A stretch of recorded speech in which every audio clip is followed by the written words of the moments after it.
Olá, estudantes da doutrina, boa noite. Bem-vindos ao nosso estudo aqui do nosso lar.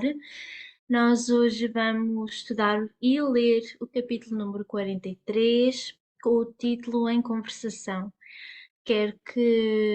Espero que todos se sintam bem, confortáveis e que possam todos ir fechando os olhos e levar o pensamento a Jesus, ao alto, ir respirando fundo e vamos escutar a prece do nosso irmão Filipe. Amado Jesus, fonte inspiradora da nossa vida, procuramos hoje, fim de que se encontra o dia das nossas responsabilidades mais materiais, aquietar os nossos corações, sentir a beleza do nosso ser a transparecer no nosso coração, leve, pela decisão simples e humilde, mas pela decisão de boa vontade que hoje já fomos capazes de executar e que até então ainda não o éramos capazes de fazer. Obrigado, Mestre, pelo auxílio na nossa caminhada. Obrigado, Mestre, por a cada degrau que subimos, fortalecer as nossas pernas, revestir de coragem a nossa vontade, apacentar os nossos sentimentos com o amor. Rogamos-te para que possamos ser a formiga desta hora que doa aquilo que recebeu de graça, para que outros possam receber de graça o teu auxílio, a tua misericórdia e a tua paz. Que possamos hoje compreender um bocadinho melhor que ontem a lição estudada. Que possamos olhar com os verdadeiros olhos do Espírito e buscar em cada palavra o caminho, a verdade e a vida que somente vem a nós por intermédio de ti. Que o teu amor seja a luz que nos guia, seja a água que nos sacia, seja o amor que nos cobre.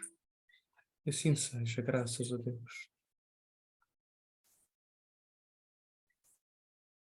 Temos do livro Nosso Lar, de Francisco Cândido Xavier, pelo nosso irmão e amigo André Luís, o capítulo número 43, em conversação.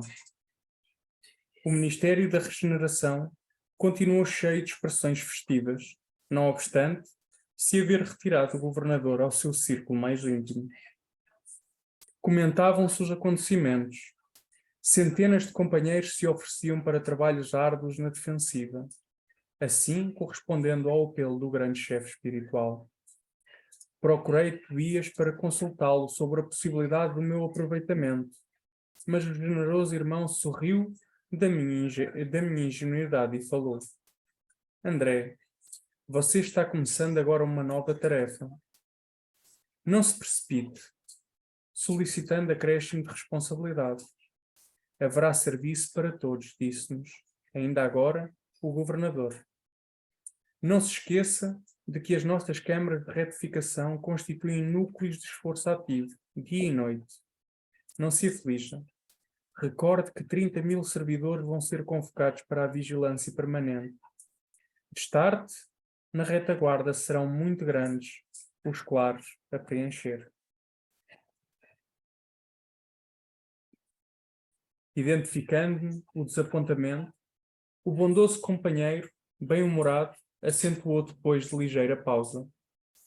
Contente-se com a matrícula na escola contra o medo. Creia que isso lhe fará enorme bem. Nesse interim, recebi grande abraço de Lísias, que integrara na festa a deputação do Ministro do Auxílio. Com a licença de Tobias, retirei-me em companhia de Lísias, para gozar de palestra mais íntima. Conhece você, indagou ele, o Ministro Benevenuto, aqui na Regeneração, o mesmo que chegou anteontem da Polónia? Não tenho esse prazer. Vamos ao seu encontro, replicou Lísias, envolvendo nas vibrações do seu imenso carinho fraterno. Há muito que tenho a honra de incluí-lo no círculo das minhas relações pessoais. Daí a momentos, estávamos no grande recinto verde, consagrado aos trabalhadores desse ministro da Regeneração, que eu apenas conhecia de vista. Numerosos grupos de visitantes permutavam ideias sob a copa das grandes árvores. Lísia conduziu-me ao núcleo maior, onde Benevenuto trocava impressões com diversos amigos, apresentando-me com generosas palavras. O ministro acolheu-me cortês, admitindo-me na sua roda com extrema bondade. A conversação continuou nos rumos naturais e notei que se discutia a situação da esfera terrestre.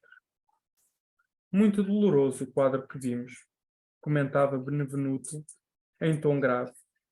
Habituados ao serviço da paz na América, nenhum de nós imaginava o que fosse o trabalho de socorro espiritual nos campos da Polónia. Tudo obscuro, tudo difícil.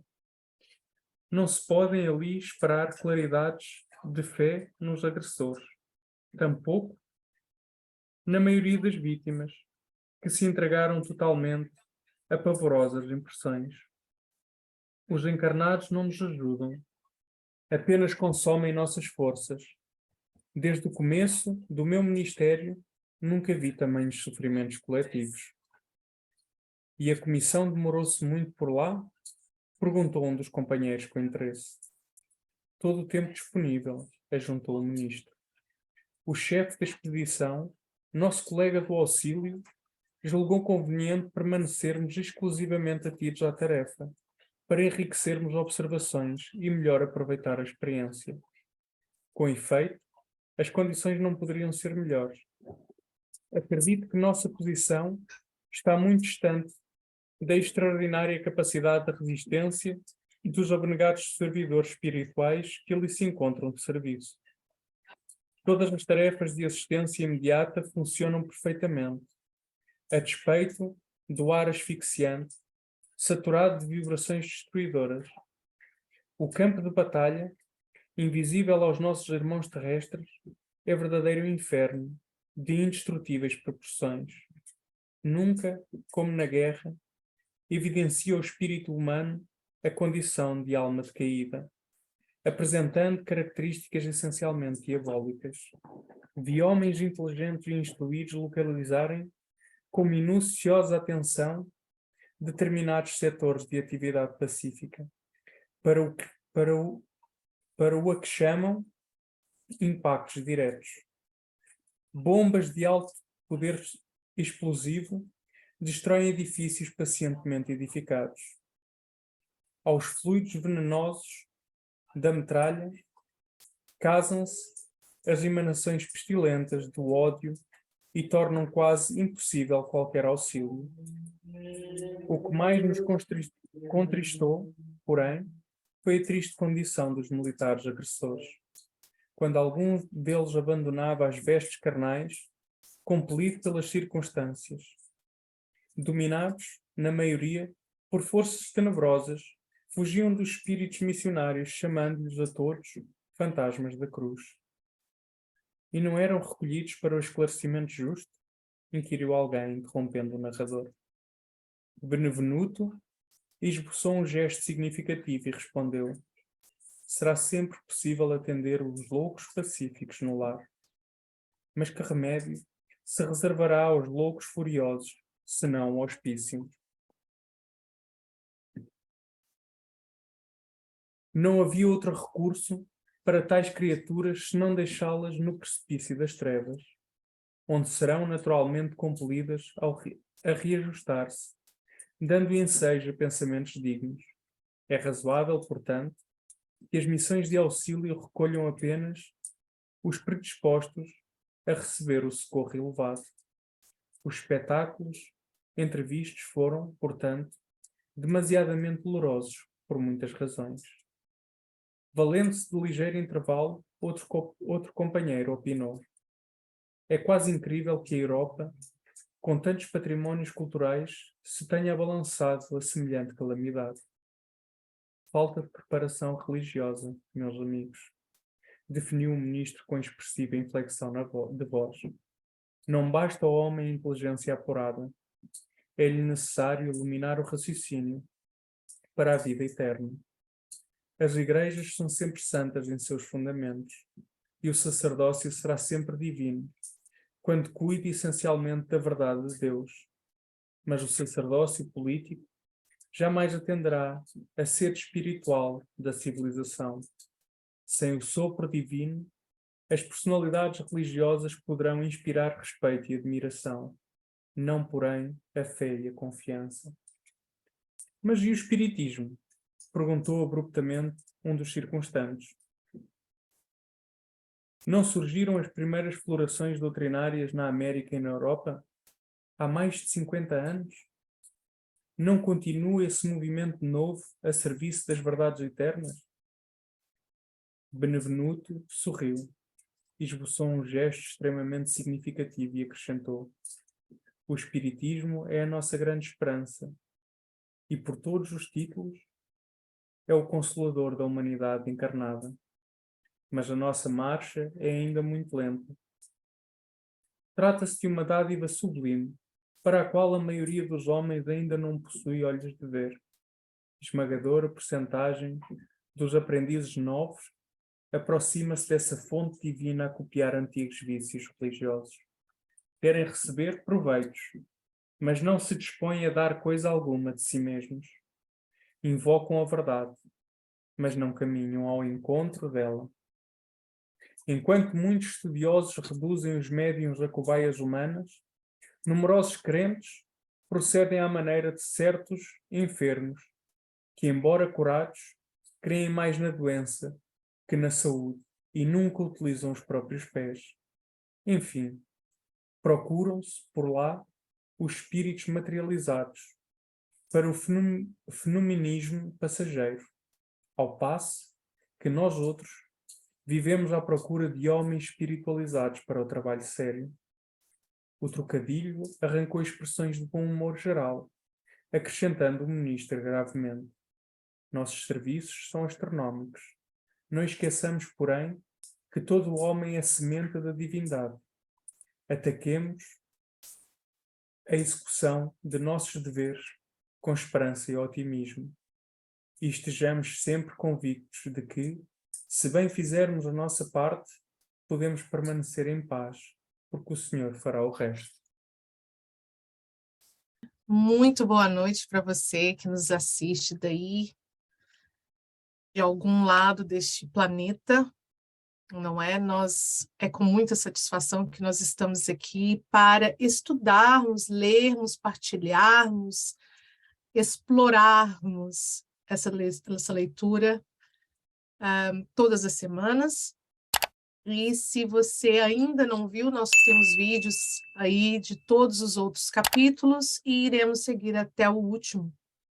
Mas hoje nós vimos aí a leitura do Em Conversação, em que André após ouvir o governador em uma palestra lindíssima, ele teve aí, bateu um papo aí com um dos irmãos que havia chegado, recém-chegado, da Polônia.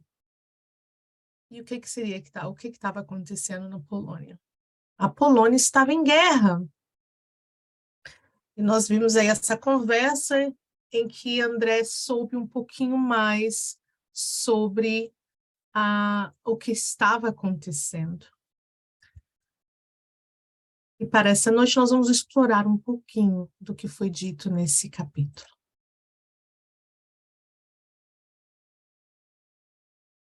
Em uma parte nós vimos que, em conversa com Tobias, ele disse: André, você está começando agora uma tarefa nova, não se precipite, não se aflinja. E muitos de nós, né, em face a novas tarefas e a novas obrigações que espontaneamente nos aparecem, e eu me refiro também aí aos trabalhos de cunho espiritual nos centros, nós nos deixamos envolver por uma certa ansiedade, uma certa precipitação, sem deixar que o tempo certo das coisas aconteça. E na semana passada nós falamos sobre o medo, né? O medo que nos impede de evoluir às vezes e de concretizar muitas das nossas missões. Aqui sobressai o conselho dado a André para que ele não se precipitar, porque ele queria logo se voluntariar a ser um dos 30 mil servidores que o governador havia aí referido no capítulo anterior, que ele necessitava aí desses 30 mil servidores. E quantos de nós não nos assemelhamos a André em diversas partes e fases das nossas vidas com essa precipitação de querer algo que às vezes nos deixa aí excitados?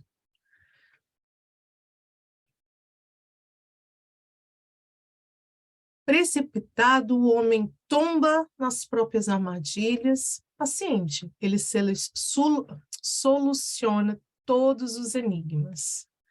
É a nossa querida Joana de Ângeles. E nós vamos, então, dar uma olhadinha em uma leiturazinha, uma parte de um livro que eu trouxe para partilhar com vocês, e nós vamos ler com a ajuda da nossa irmã Ana. A minha mãe perdeu os óculos, então ela não consegue ler, que não vê nada. Eu não sei o que eu fiz hoje, eu não consigo ver ninguém. Quem é que poderia entrar aí e ler para mim, então? Que seja Amada, que seja quem? Mônica, Felipe, quem puder. Vai por herança. É Dona Maria. Não, também não pode, é a filha. Eu posso ler. Acho bem. Quem é que pode, então? Eu posso ler. Então vai em frente, força. A psicografia de Divaldo Pereira Franco, Espírito Joana de Ângeles. Precipitação. A precipitação responde por muitos males que afligem o homem. Um comportamento ansioso leva a estados de perturbação geradores de sofrimentos perfeitamente evitáveis. Sob o estigma da ansiedade, as atitudes são incorretas, fomentando resultados inadequados à edificação interior. O exercício da calma, por isso mesmo, faz-se imprescindível para uma jornada harmónica face às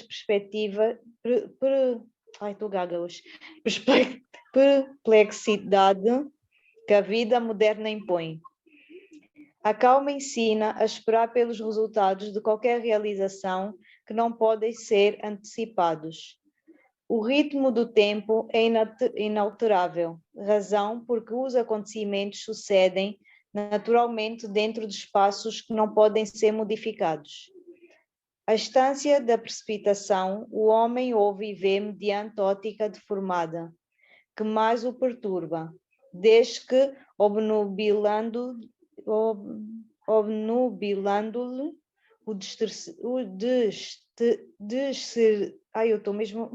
discernimento, precipitando em despendilhadeiros de infortúnios.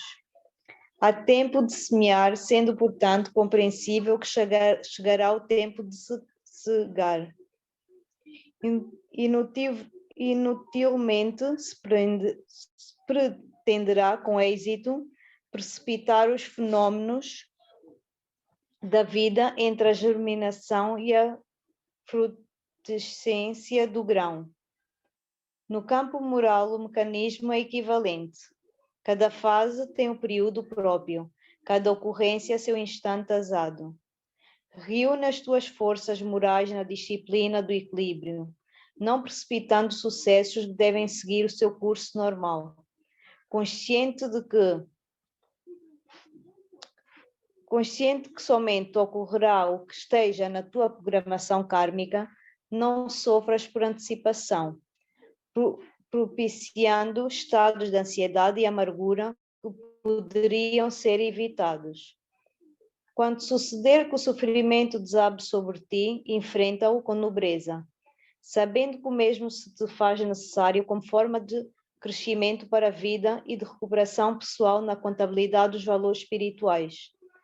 Disse Jesus: somente caem as folhas das árvores pela vontade de Deus, demonstrando que toda ocorrência está subordinada às leis que comandam todos os fenômenos do cosmos.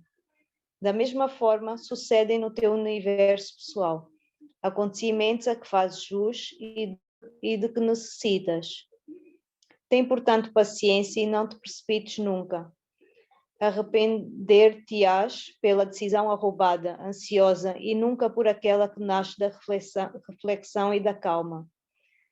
Se parecer-te impossível suportar em paz os problemas que te angustiam, recorre à oração e deixa-te acalmar pela blandícia do intercâmbio entre ti, que rogas, e em divindade que te responde, asseverando-te e poupando-te a precipitação.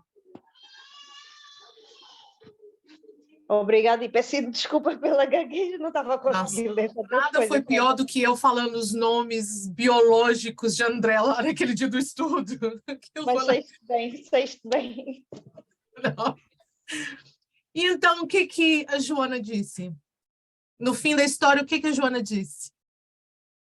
Nenhuma folha cai de uma árvore sem a vontade de Deus.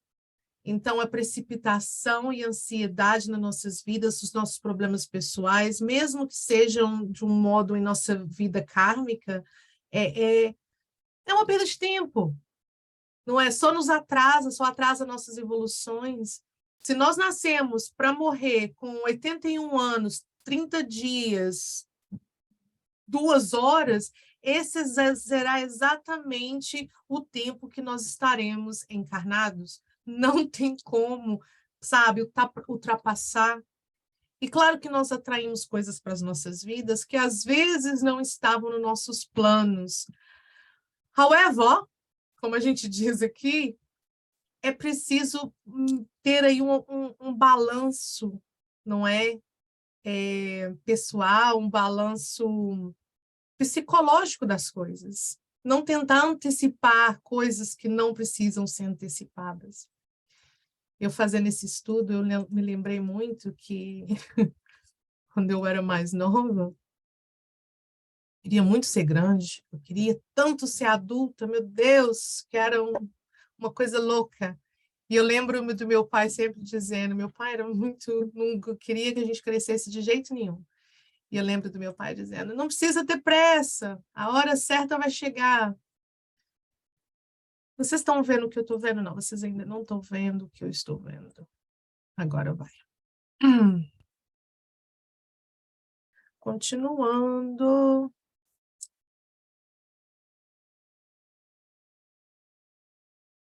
Então, vamos lá. A doutrina espírita, ela é estudada por cientistas e filósofos com uma base de um entendimento real sobre o além-túmulo, não é?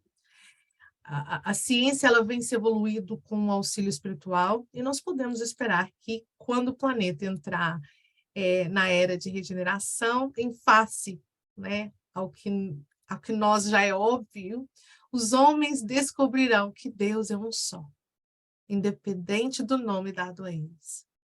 Então, com face ao que foi dito em questão do espiritismo. Felipe, leia para mim, por favor.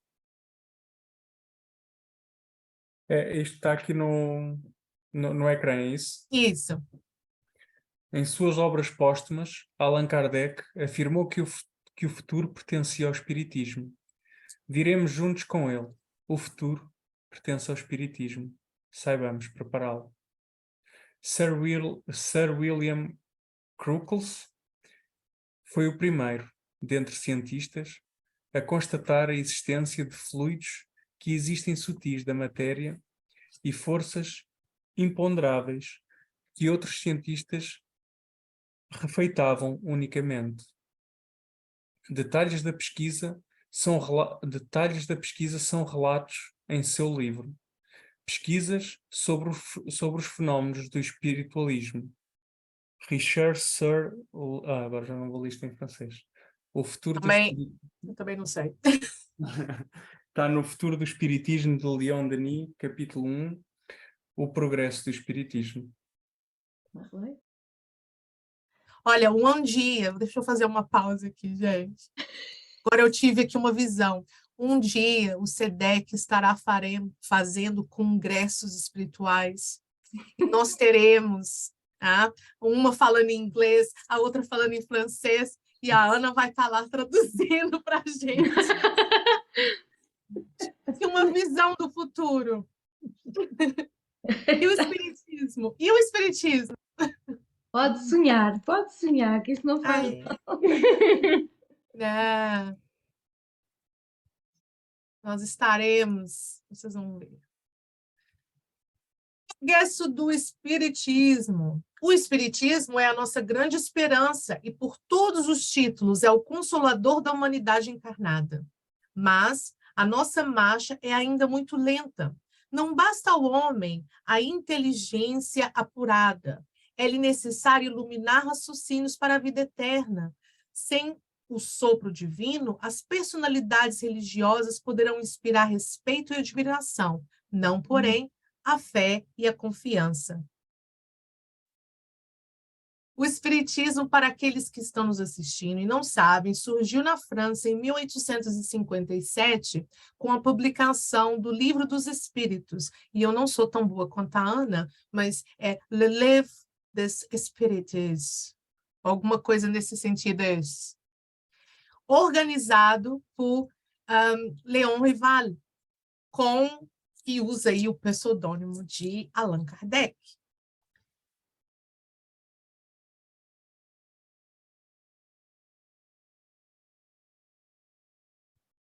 Ainda de Allan Kardec, nós vemos que a fraternidade será a pedra angular da nova ordem social, mas não há fraternidade real, sólida, efetiva, senão assente em base inabalável, e essa base é a fé.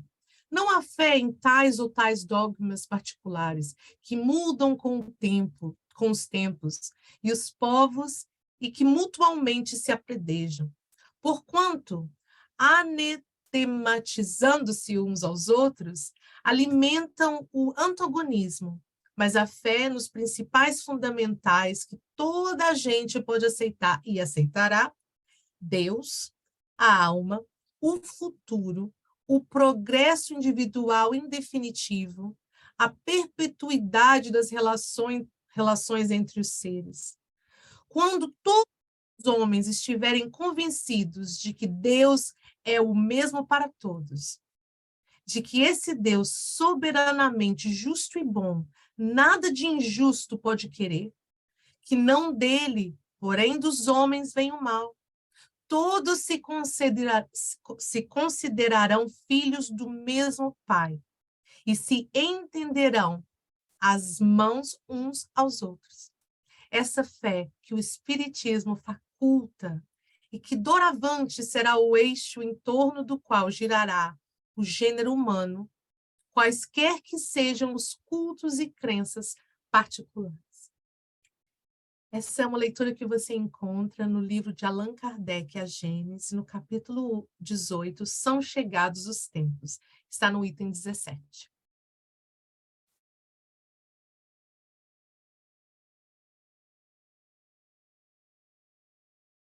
O Espiritismo é o oposto do materialismo. Quem quer que acredite haver em si alguma coisa mais do que matéria é espiritualista. Não se segue daí, porém, que creia na existência dos espíritos ou em suas comunicações com o mundo invisível. Em vez das palavras espiritualismo, empregamos para indicar a crença a que vimos de referir-nos os termos espírita e espiritismo, cuja forma, a origem e o sentido radical, e que por isso mesmo apresentam a vantagem de ser perfeitamente inteligíveis, deixando ao vocabulário espiritualismo a acepção que lhe é própria. Diremos, pois, que a doutrina espírita ou o espiritismo tem por princípio as relações do mundo material com os espíritos ou seres do mundo invisível. Os adeptos do espiritismo serão os espíritas, ou, se quiserem, os espiritistas. Está em Allan Kardec, no Livro dos Espíritos, na introdução ao estudo da doutrina espírita, no item 1. Ainda com Kardec, nós vamos ver, então, em que consistem as nossas missões.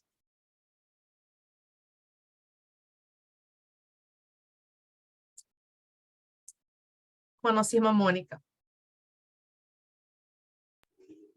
No Livro dos Espíritos, de Allan Kardec, na questão 573, que consiste a missão dos espíritos encarnados.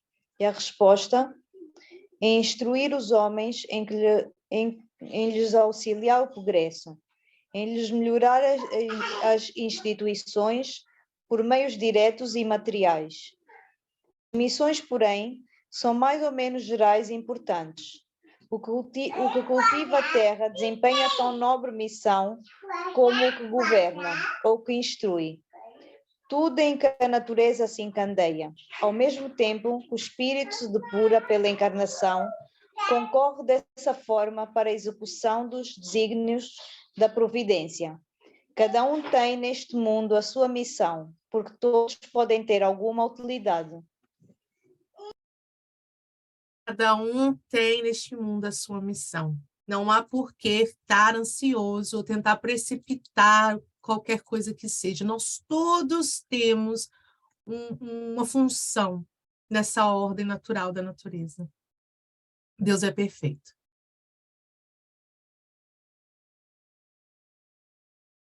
E continuando,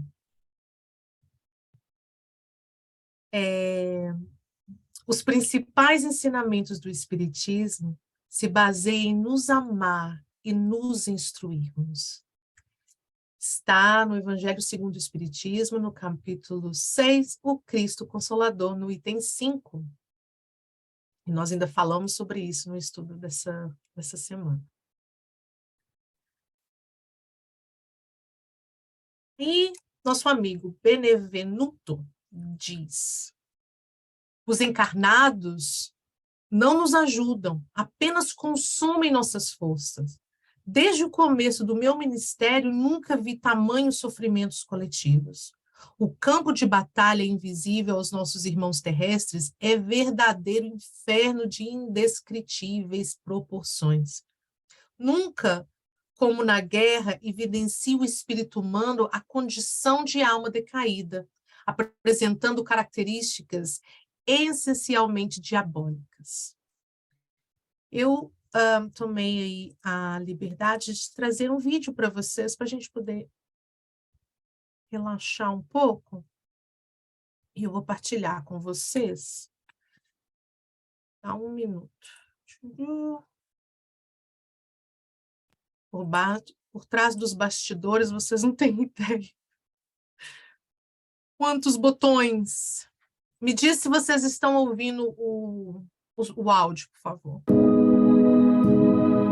Sim, estamos. Ó.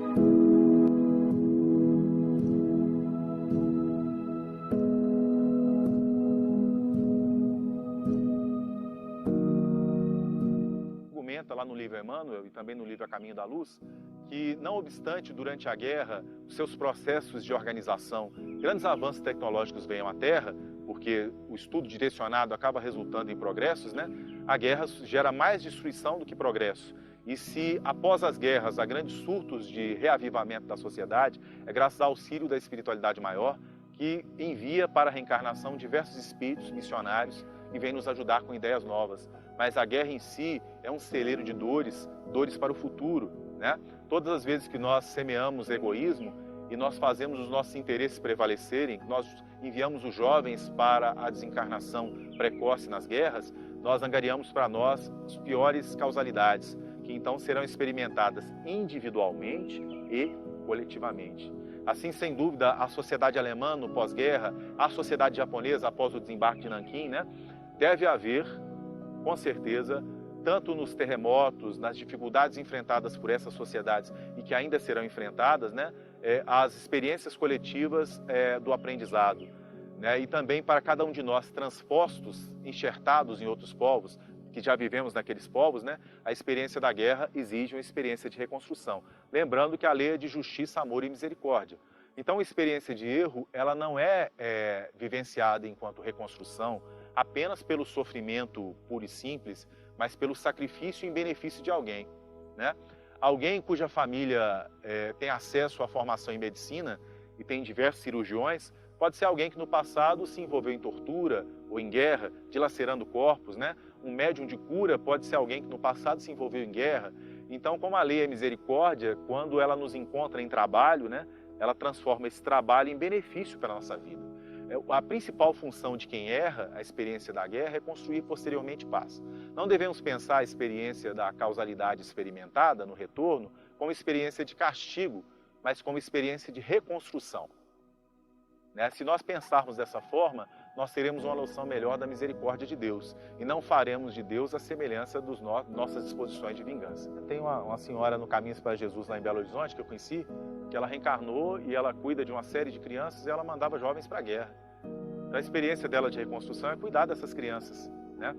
Então, nem sempre a experiência é um sofrimento exatamente, né? Isso é uma ingenuidade da interpretação literal da lei de causa e efeito, né? Não tem a ver com o discernimento. O espiritismo é para desenvolver discernimento em nós, né? Então, eu tenho que separar entre o muçulmano que é radical e o muçulmano virtuoso. Né? Eu tenho que separar entre o católico progressista e o católico reacionário. Né? Eu tenho que ser capaz de discernir tudo. Quanto mais eu discerno, mais eu separo o sujeito do erro dele.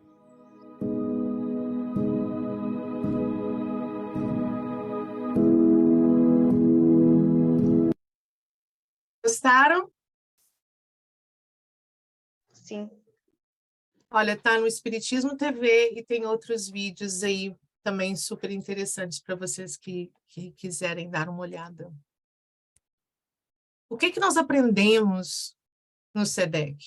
Que se Deus nos encontra trabalhando na seara do bem, o que acontece? Se a justiça nos encontra a trabalhar na seara do bem, imediatamente se transforma em misericórdia. E a justiça é justiça divina, não é? Ah, sim. Sim. Então, a misericórdia de Deus, ela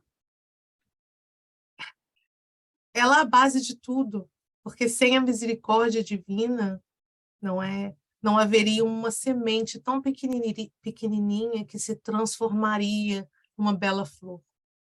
Nós somos essas sementes prontas para serem germinadas, não é? E nós temos que preparar essa germinação aí dentro dos nossos corações, trabalhar para a obra do Cristo. Bem, muito bem, estudantes da doutrina. Nós vamos seguir, então, com nossos estudos. Nós estamos prestes a fazer um trabalho em grupo, mas eu tenho que partilhar com vocês aqui a tela para que vocês possam... Deixa eu ver aqui. Oi? Aí. Ah! Funcionou agora. Bem. Trabalho em grupo. Sobre o motivo da calamidade que tomou a Europa durante a guerra, Benevenuto fala dos homens que ainda não possuem olhos de ver. O que quis dizer com isso?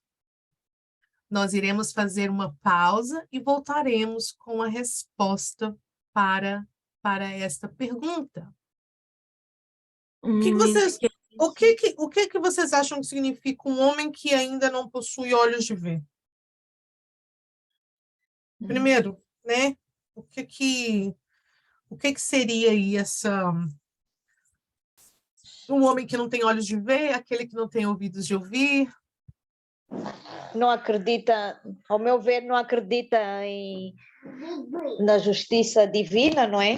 Então, portanto, não pensa no amanhã, nem que pode ser, entre aspas, não é bem castigado, mas responder por aquilo que faz nesta vida, não é? Não acredita numa vida posterior, então pensa, é mais ou menos isso. Não sei me explicar bem, mas pensa que não vai ter que responder pelos seus atos, está cego. Penso que é isso, não acredita na justiça divina, basicamente é isso. Porque para o materialista, a fé é uma questão de ponto de vista, não é? A fé é quase inexistente, não é? E se nós somos forçados, propriamente forçados, porque com a fé você acredita em algo que você não vê, não é? Você só confia na presença de Deus.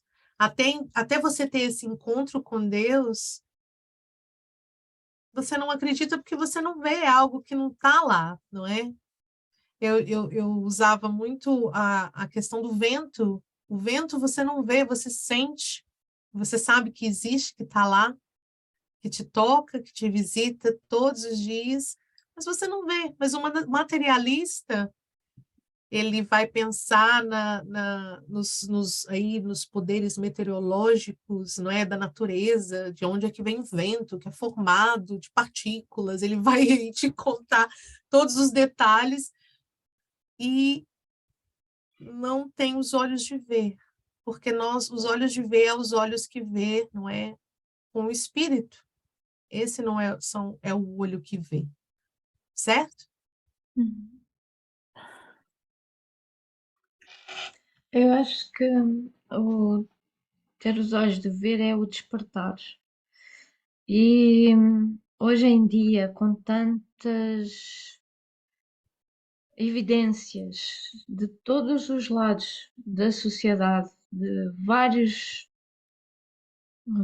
fações, não é? Não é só os espíritas, não é só os católicos, não é? Há em todo lado há um alerta para a era do espírito, para este despertar.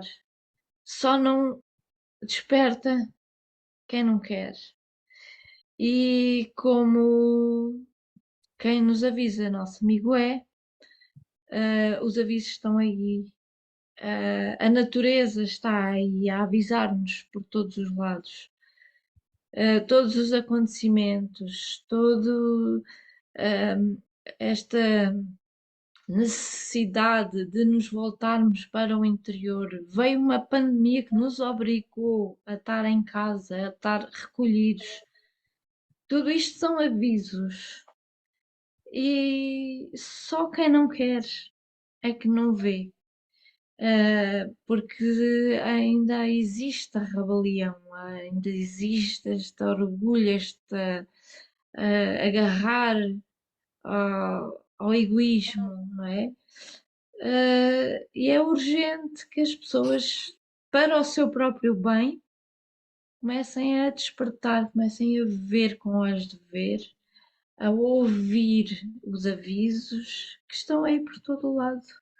Então é urgente para nós mesmos, para o nosso próprio crescimento, para a nossa própria evolução, para o valor que devemos dar à vida, para a gratidão que devemos ter para com tudo o que nos acontece, para vermos os valores que temos, as pessoas que nos amam, os nossos amigos, os nossos que nos avisam, que estão connosco, a quem devemos agradecer por estarem.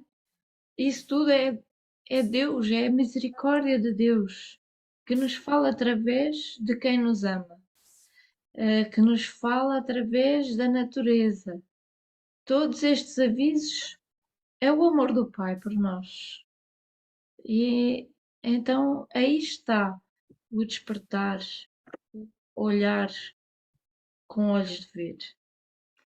Sim, eu gostava de completar porque o ministro Benevenuto, quando nos fala dos que não têm olhos de ver, ele está-nos a dizer, fala-nos dos novos aprendizes que se juntam ao espiritismo, mas a copiar os velhos vícios religiosos. Querem os benefícios, mas não dão nada de si mesmos, não é? Querem os proveitos, mas não continuam fechados sobre si mesmos. E nós, recentemente, também temos estado a falar na casa sobre aqueles que vivem cerrados em si mesmos, não dão nada de si, não é? Não vivem segundo a máxima da caridade que Jesus nos vem ensinar, não é? E já o Poverello de Assis dizia: é dando que se recebe.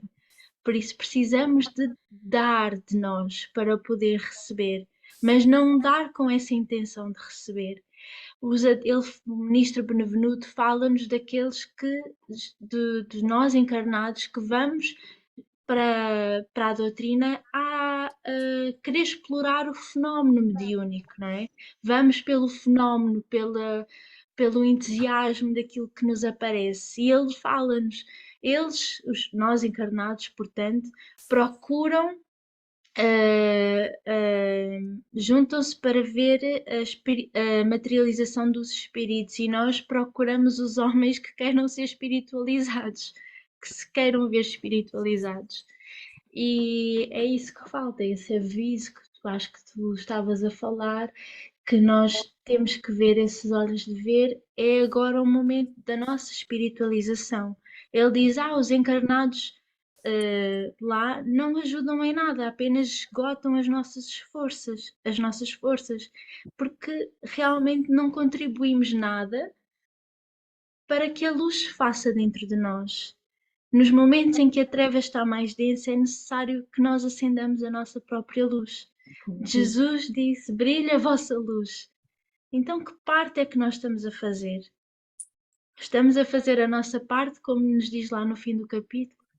Porque se nós fizermos a nossa parte, podemos ficar em paz, porque o Senhor fará o resto. Vamos pensar nisso. O que é que estamos a fazer? Realmente. Mais alguma observação? Para mim, eu acho que já não me lembro como é que era a classificação, mas é olhos de ver, não é? Coisa. Isso trata-se, também pode ser visto como a parte interna do nosso trabalho, ou seja, verdadeiramente tem olhos de ver aquele que procura expandir a sua consciência. Se nós olharmos ao que até vim ver aqui à internet, se nós virmos em Marcos, no capítulo 4, no versículo 12, para que vendo, não vejam e não percebam, e ouvindo, ouçam e não entendam. Se repararem, as duas palavras que Jesus Cristo usa é não percebam e não entendam.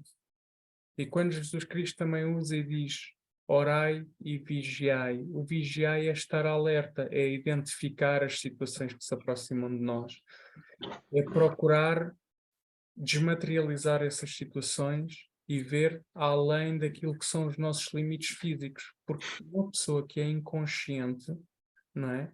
E que realmente pode olhar e não ver, é uma pessoa que ainda lhe falta a sensibilidade de ultrapassar aquilo que são os nossas sensações mais físicas. E se nós quisermos dar um exemplo, é muito importante. Eu adoro música clássica, mas eu não tenho ouvido para música clássica, não é?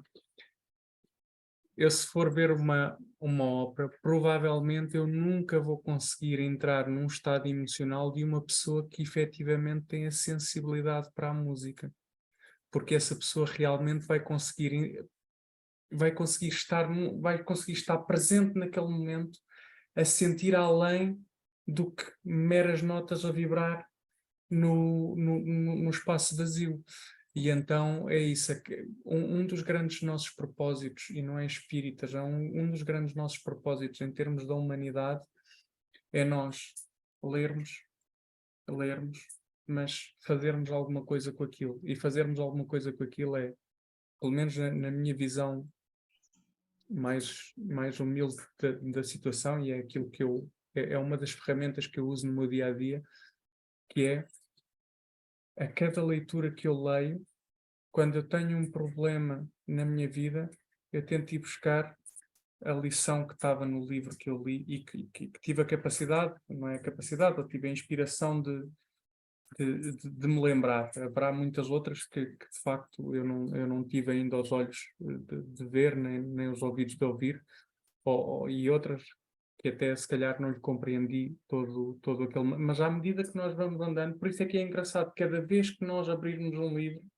e a lição é a mesma, nós interpretamos de maneira diferente. Porquê? Porque a nossa capacidade de ver e de ouvir se vai modificando à medida que nós nos vamos predispondo a tentar compreender um bocadinho mais, e nós vamos estando mais presentes à medida que formos renunciando mais, que nos formos abnegando mais, que nos formos humildando mais, que é no fundo tudo aquilo que também vocês acabaram por dizer. E então isto de facto é o que eu entendo por ter olhos de ver.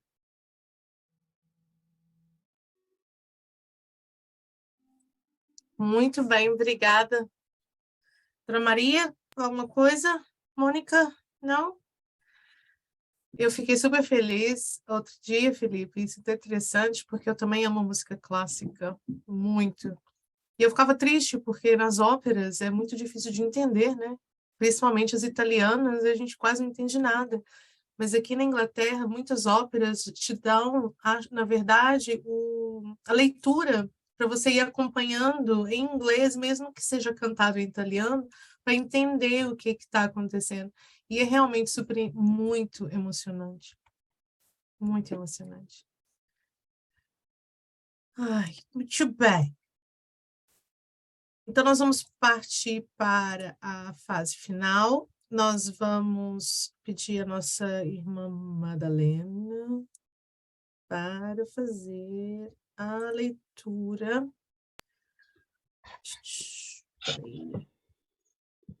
final e depois a Dona Maria. Deixa eu só fazer uma coisa aqui, Manda, só um minuto. A leitura confia sempre. Não percas a tua fé entre as sombras do mundo. Ainda que os teus pés estejam sangrando, segue para a frente, erguendo-a por luz celeste acima de ti mesmo. Crê e trabalha. Esforça-te no bem e espera com paciência. Tudo passa e tudo se renova na terra, mas o que vem do céu permanecerá. De todos os infelizes, os mais desditosos são os que perderam a confiança em Deus e em si mesmos, porque o maior infortúnio é sofrer a privação da fé e prosseguir vivendo. Eleva, pois, o teu olhar e caminha, luta e serve, aprende e adianta-te, brilha a alvorada além da noite. Hoje é possível que a tempestade te amarfanhe o coração e te atormente o ideal, aguilhoando-te com a aflição ou ameaçando-te com a morte. Não te esqueças, porém, de que amanhã será outro dia. Da nossa querida Meimei, no livro Cartas do Coração, por Espíritos Diversos, Psicografia de Chico Xavier. Vamos então passar para o encerramento, com a nossa prece de encerramento da Maria. E aí nós estamos dados por finalizar.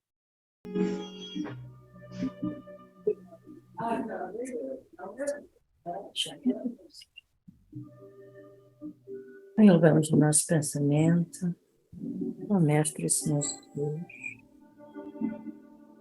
Agradecemos-lhe esta oportunidade de que estarmos hoje juntos no mesmo propósito. Agradecemos aos nossos mentores espirituais, aos mentores destas opções que aqui vêm morar conosco.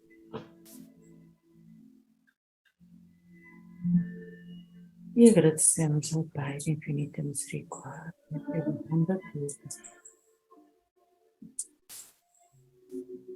e pela oportunidade de nos unirmos esta noite, agradecendo as bênçãos que o Mestre e Senhor Jesus derrama a cada um de nós. E oramos com Ele a oração que Ele nos deixou. Pai nosso que estais no céu, santificado seja o vosso nome. Venha a nós o vosso reino, seja feita a vossa vontade, assim na terra como no céu. O pão nosso de cada dia nos dai hoje. Perdoai-nos as nossas ofensas, assim como nós perdoamos a quem nos tem ofendido. E não nos deixes cair na tentação, mas livra-nos de todo mal. Que assim seja, graças a Deus.